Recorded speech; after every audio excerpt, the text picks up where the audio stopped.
Цэцэрлэг сумын хөгжлийн 100 жил өчигдөр өнөөдөр маргаашгсан эрдэм шинжилгээний хурлыг зохион байгуулах гэж байна. Ер нь бол улс орон даяар ой гэдээ ярихаар бол ихэвчлэн нэг зуны наадам, морь бүх сур тийм ээ. Энэ 93 наадамдаа ихэнх ач холбогдол өгдөг.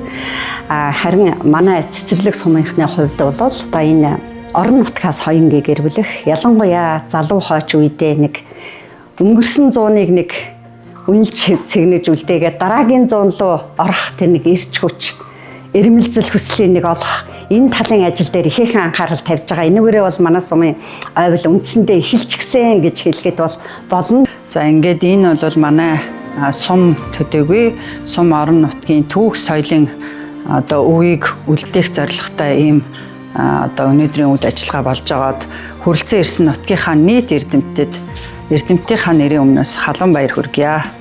Арханга аймгийн цэцэрлэг сум үүсгэн байгуулагдсны түүхтэй 100 жилийн оюун баяр наадам 2026 оны 7 дугаар сарын 18, 19-ний өдрүүдэд ёслол төгөлдөр болно. Монгол улс дэлхийн өнцөг болон бүрт 408 зөвхөс ажиллаж амьдарч байгаа нийт цэцэрлэгчүүдэд түүхтэй 100 жилийн оюун мэндчилгээ дэвшүүлж сумынхаа ойд хүрэлцэн ирж сайхан наадахын заллага айлтгая.